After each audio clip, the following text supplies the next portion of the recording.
A stat came out in 2019 in an article from gamesindustry.biz saying that 17% of games that year at E3 were non-violent. And we thought that was incredibly sad. And so we decided to make a video game that, would highlight more of the positive or wholesome, the more awesome aspects of making video games, which is interactivity and all of that stuff, instead of, focusing on all of the doom and gloom. And we're pretty proud of what we've done. I think we've achieved something really special and we can't wait for people to play it. La vision a changé même avec l'arrivée de Chris, même quand on était deux. À la base, il y avait juste un bateau. Billy est né en tant que protagoniste quand Chris m'a dit peut-être que les gens vont pas s'attacher à un bateau. C'est une histoire puis un projet qui s'est laissé nourrir par chaque personne qui est rentrée à sa façon, que ça aille de la programmation au côté artistique. So the core design principle that we wanted to focus on was really empathy. And so every decision that we made from the Kickstarter and onward was really to try and put emphasis on the empathy part. That's really what guided our design. Base themes when we first started was the whole idea of color and acceptance that was a big thing coming in. And there was also this idea of overcoming intolerance that was a big one that came through. So a lot of the game's direction kind of turned around from being people who aren't necessarily well understood, or people who aren't appreciated, or kind of seeing what's behind that and what informs that, and kind of seeing everyone's deserving of empathy. So that's kind of where we went from there.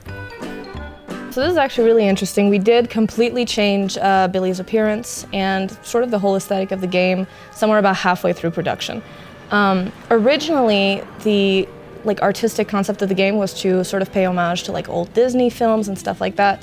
Thus the original title, Steamboat Billy, which was a reference to Steamboat Willie. So we were trying to play around with very old cartoons from the 20s, but over time we realized that it wasn't as interesting as we thought it would be in the context of the technology that we had available.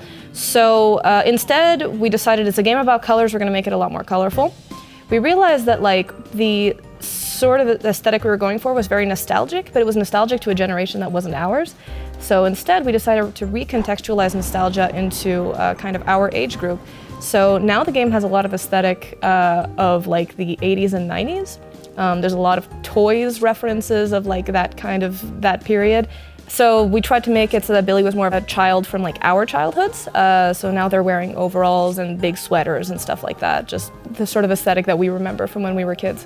One of the ways that we tried to really keep the creatures separate from each other, and that we tried to design just more diversity in what we were doing, was we essentially had 3 areas in the game, not including the starting area, Star Harbor. You have areas for red, blue, and yellow. And so we had come up with themes of what these 3 areas represent.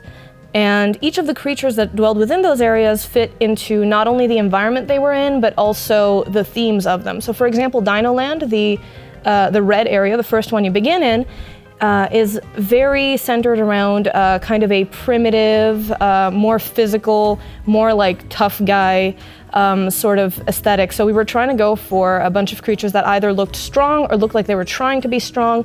In terms of the design of the different creatures and characters, we had created a part of the characters that were more badass, normal, and cute, which already helped us just start in completely different fields for how the creatures would look. And that kind of changed a lot as to their personality types and stuff like that. C'est un jeu d'empathie, d'amitié. Pourquoi est-ce qu'on ferait des attaques? Pourquoi est-ce qu'on ferait des systèmes de combat classiques, vraiment fight? Donc on s'est dit, on va utiliser les émotions, puis on va utiliser les couleurs qu'on avait déjà dès le début. Donc les couleurs représentent des émotions, puis les créatures, on doit les recolorer. C'est en posant des questions, puis en choisissant les bonnes réponses que le joueur va pouvoir découvrir un peu plus qui est cette créature-là et qu'est-ce qu'elle a besoin comme couleur pour pouvoir être ami avec à la suite. One of the big things that kicked that off was making everyone feel really distinct. To make everyone being no matter how different they are is worthy of that, or deserves to have that treatment. So it's very deliberately trying to make everyone have a different dialogue quirk, everyone have something a little peculiar about them beyond just the art style. Making a dialogue system based around combat where it's all about being nice is definitely a challenge. kindness is something you go out and you give, and it's not just as easy as like be nice. It's like you actually have to strive for it when someone's in a dark place. So that was very fun to do. So it's all sorts of like language concerns and like framing things where like insults are more about like the humor of the situation, but they still cut deep if you look in enough. So it was a lot of like, oh, we're saying something that sounds cute, but if you dig a little bit, it's like, oh, trauma, that's fun. Working with the team on this project was like a huge thing for like the creative process on this, because like 60 characters all on your own could get a little isolating.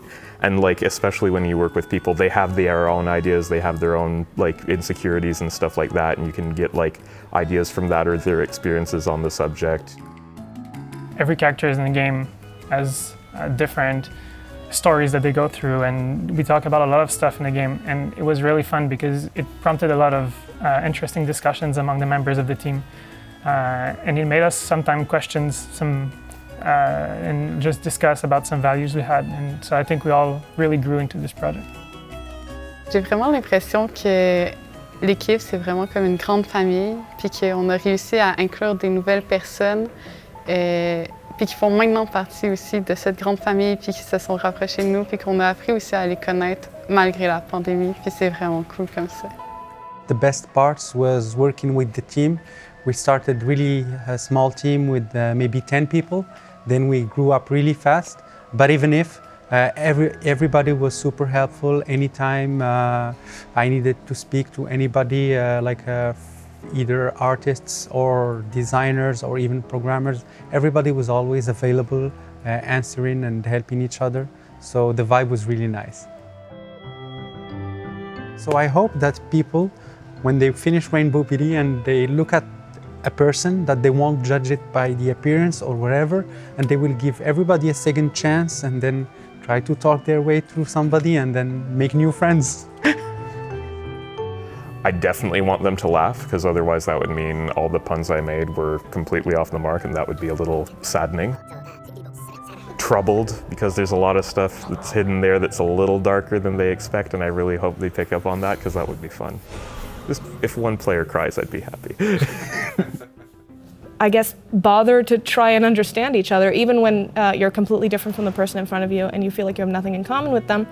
It can be worth putting in the effort to get to know them, and maybe you'll find out that you could be friends in the end.